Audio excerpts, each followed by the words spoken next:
साहिब बंदी सतनाम। आज का शीर्षक है मेरा मालिक मैं स्वयं हूँ, खुद ही हूँ। तो कैसे?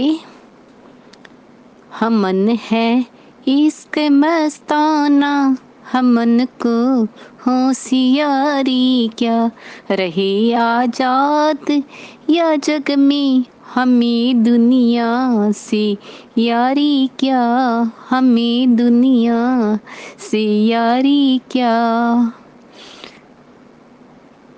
हमारा लक्ष्य मोक्ष पाना है। जब हम 52 अक्षरी नाम को छोड़ के जब हमें मूल ज्ञान का ज्ञात हो जाता है तो हमारी सारी भटकन मिट जाती है। जो हम दर दर की ठोकरें खाते हैं चारों तरफ, वो हमारा भटकाव खत्म हो जाता है। हम आत्मज्ञान एवं आत्म स्थिति में के प्रेम में मस्त हो जाते हैं। फिर हमें सांसारिक चतुराई से कोई प्रयोजन नहीं रहता है।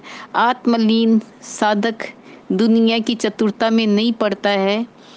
हमारा ये दृढ़ निश्चय है कि हम संसार से स्वतंत्र रहे, संसार की मोह माया झंझटों में न पड़े, हमारे मन में कहीं कोई बंधन न हो। फिर हमें दुनियादारी से मोह भी नहीं रहेगा और मोह की आवश्यकता भी नहीं रहेगी।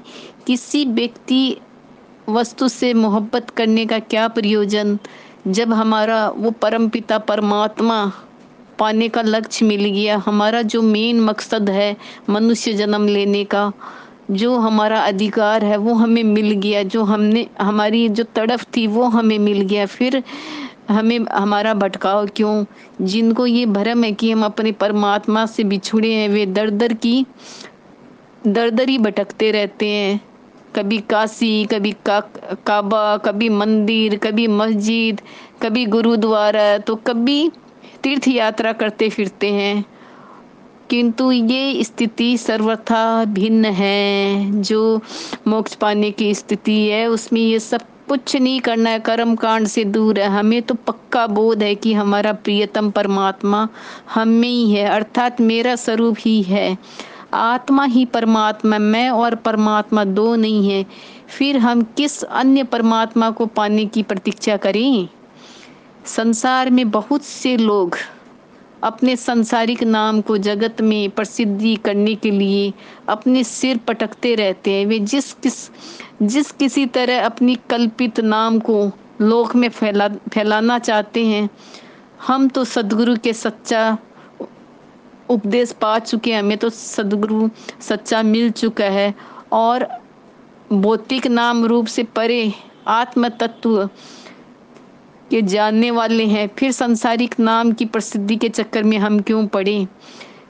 प्रियतम हमसे एक क्षण के लिए भी नहीं बिछुड़ते हैं और हम न प्रियतम से बिछुड़ते हैं। प्रियतम यानी परमात्मा, परमात्मा अर्थात प्रियतम आत्मदेव का कभी कभी भी न भूले, कभी भी हमारी एक सेकंड के लिए भी हमारा ध्यान इधर उधर न जाए। हम सदैव आत्म जागृत हो, ऐसी लगन हम में हरदम लगी रहे। फिर हमें किस बात को लेकर बेचैनी होगी? फिर हमें भटकने की क्या जरूरत है?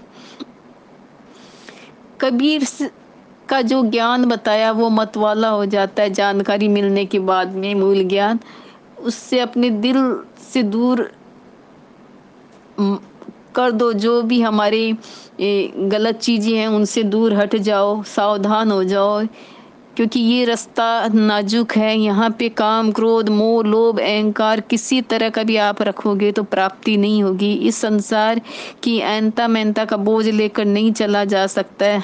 जब हम अपने में मस्त है तब दुनिया के अहंकार ममकार का भार क्यों उठाए? फिर कोई मतलब ही नहीं है। विशेष बात यह है कि हमारा मनुष्य जन्म का परम उद्देश्य है जिसकी प्राप्ति में देश और काल की दूरी न हो और उसका अपना स्वरूप ही है। मनुष्य को आत्मज्ञान एवं आत्म स्थिति मस्तानगी में मस्त रहना चाहिए अपने में। मेरा मतलब है कि मैं स्वतः हूँ, बस पर की सारी कामनाओं को छोड़कर स्वयं में स्थित हो जाना ही मोक्ष है।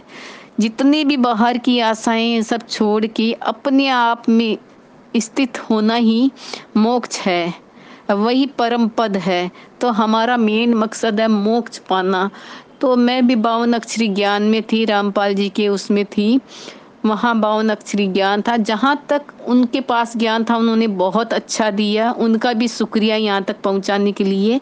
लेकिन उससे ऊपर का ज्ञान मुझे मूल ज्ञान कहत कबीर सुनो भाई साधु में मिला।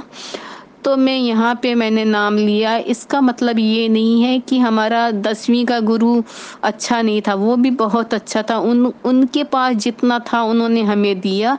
और उसके बाद हम आगे की पढ़ाई पढ़ने के लिए, आगे हमारा जो लक्ष्य था मोक्ष पाने के लिए, वो वहाँ पे नहीं था। वहाँ पवित्र ज्ञान था और यहाँ मूल ज्ञान है मोक्ष पाने का ज्ञान।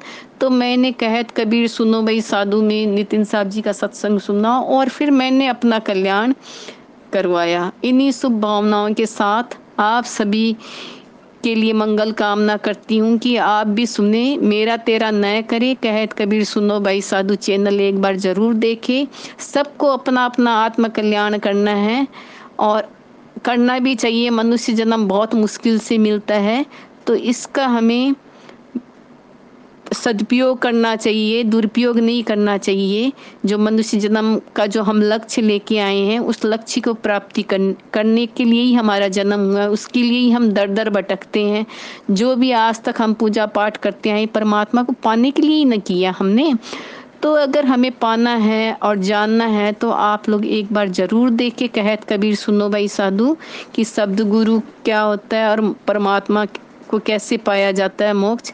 तो इसकी आपको जानकारी मिलेगी। आप सभी के लिए मंगल कामना फिर करती हूँ। हे पूर्ण परमात्मा, शुद्ध हो पापात्मा, विश्व बनो धर्मात्मा, हम सब तेरी आत्मा। जय हो मेरे मालिक, सदा ही जय हो। तेरा जितना शुक्रिया अदा करूँ उतना कम है मालिक।